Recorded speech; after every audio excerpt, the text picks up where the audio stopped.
Começaremos nossa apresentação pela Arduino sim.cpp. Este arquivo ele funciona como um loop infinito hum, que recebe comandos digitados no terminal do Ubuntu.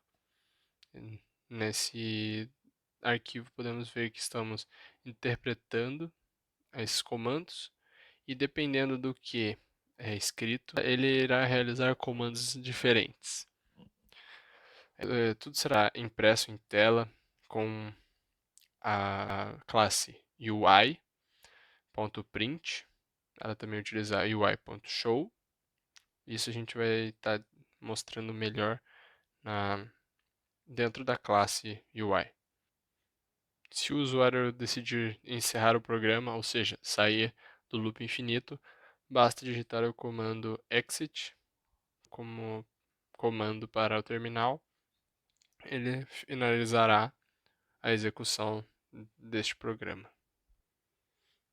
Na classe EEPROM, vamos simular o funcionamento de uma memória EEPROM do microcontrolador Arduino Uno. A memória pode ser utilizada para guardar bytes de informação durante a execução do programa. A classe frase foi criada com o intuito de permitir a manipulação de objetos do tipo stdstrings de maneira similar a como podemos fazer no Arduino. E isso facilita muito a utilização de comandos através do terminal. Então, criamos algumas funções auxiliares para ajudar a interpretar os comandos que são utilizados no terminal. A função GPIO, ela representa as portas de General Purpose do Arduino.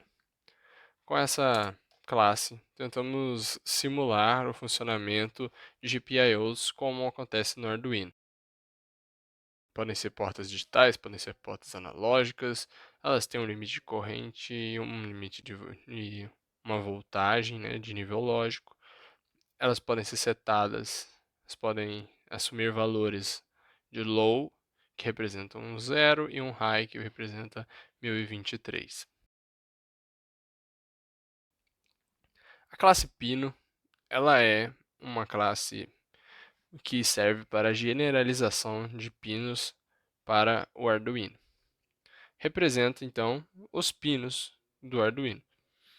As GPIOs são portas de General Purpose que podem ser atribuídas a um pino.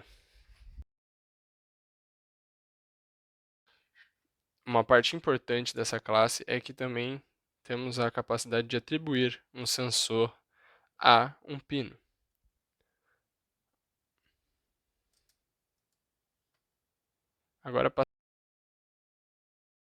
Agora passaremos para a classe sensor. A classe sensor tem o intuito de simular sensores do tipo de temperatura, pressão e umidade.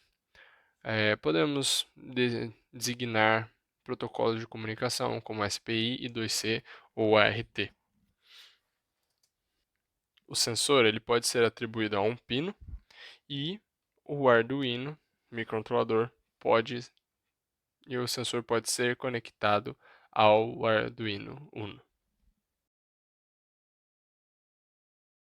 A classe Supply foi criada para representar os pinos de alimentação do Arduino, como 5 volts, ground, voltage in e 3.3 volts.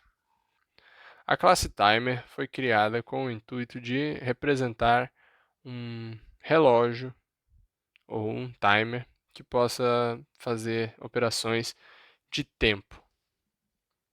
A classe Timer também possui a frequência do clock e também possui um real-time clock, um relógio de tempo real, que também pode ser acessado durante a execução do programa.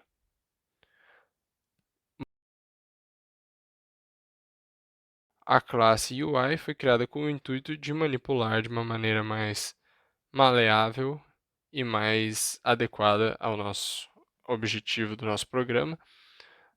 Funções como clear, como help, como print, que fazem manipulações de strings e impressões na tela do terminal do Ubuntu. A classe Uno representa o microcontrolador Arduino Uno. Nesse Arduino são conectados os sensores, possui os pinos. Na classe Arduino temos o vetor com os pinos, podemos conectar sensores. A classe Arduino também possui o seu próprio timer.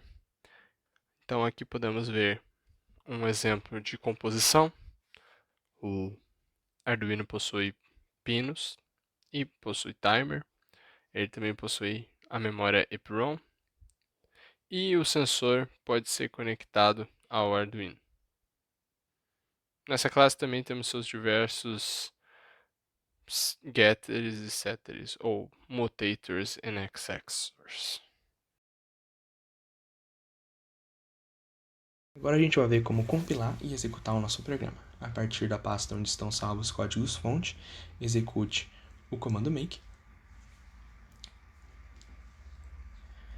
O comando ajuda pode ser digitado a qualquer momento. Nele temos uma lista dos comandos disponíveis e uma breve descrição de como utilizá-los. A função clear limpa a tela. E agora a gente vai tratar um pouco sobre os comandos responsáveis por controlar os pinos do Arduino. A função analogRead retorna a saída do pino analógico do número passado, nesse caso o pino A1. Pode ser um valor de 0 a 5, assim como no Arduino comum, que tem 6 portas digitais, analógicas, perdão. A função connectSensor, ela atribui a um pino analógico um sensor, que pode ser do tipo temp, humidity ou pressure, que a partir daí vai ler os valores fornecidos pelo sensor. Então, para a gente obter o valor do sensor, a gente chama a função analogRead para o pino onde o sensor está conectado, assim como faríamos no Arduino comum. A função disconnectSensor retira o sensor do pino, e a partir desse momento o sensor não retorna mais a leitura no pino analógico. Se a gente chamar analogRead para o pino novamente, a gente pode ver que o valor passa a ser 0, já que não tem nada conectado nele.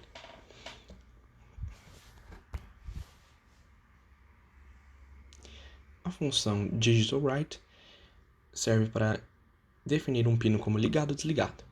Para o pino ligado, digitamos high, para o pino desligado, digitamos low. Isso só é possível em pinos definidos como output. Os pinos definidos como input servem apenas como entradas. Se a gente chamar a função digitalRead para o pino 1, onde a gente escreveu high, ou seja, definimos que ele está ligado, recebemos o retorno também high, dizendo que ele está ligado.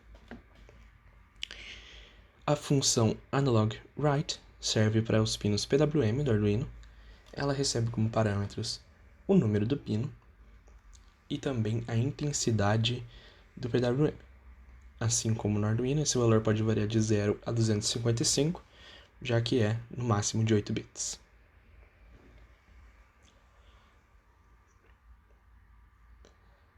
A partir daí, nós podemos usar a função digitalRead no pino PWM para ler também a intensidade do PWM naquele pino. Se ele não tiver PWM, vamos receber a resposta somente high ou low. A função pinMode define os pinos digitais como input, output ou input pull-up. Os inputs não podem ser escritos pelo usuário, como seu estado. O output é uma saída, então o usuário pode definir se está ligado ou desligado. E o input pull-up, por definição, já fica em modo high, mas pode ser definido pelo usuário como low. A função digitalWrite controla os pinos digitais comum, recebendo como padrão high ou low. E nesse caso, como o pino 3 foi definido como input, ele não pode ser escrito e temos essa mensagem de erro. Vamos limpar a tela para deixar um pouco mais organizado. E agora vamos tratar sobre as funções da memória EEPROM. Primeiro, a gente precisa inicializar a memória com o tamanho de memória que desejamos, ou seja, a quantidade de bytes ou chars que gostamos de armazenar. Vamos iniciar aqui com 100 posições. A partir de agora, nós podemos usar a função EEPROM write e fornecer uma posição e um caractere para ser armazenado nessa memória. Caso queiramos ler o dado armazenado, a gente utiliza a memória EEPROM read com a posição da memória que desejamos acessar. Agora temos as funções que lidam com o tempo, fazem parte da classe timer. A função milis retorna o tempo em milissegundos desde que o microcontrolador foi ligado no Arduino e no nosso programa desde que o programa foi executado. A mesma coisa acontece para a função seconds, que retorna o mesmo tempo, porém em segundos. A função getRTC retorna a data e a hora locais reais do mundo real, como a gente pode ver aqui. A função sair termina o programa e a gente pode ver que toda a memória alocada foi livrada e não houve nenhum erro durante a execução do programa.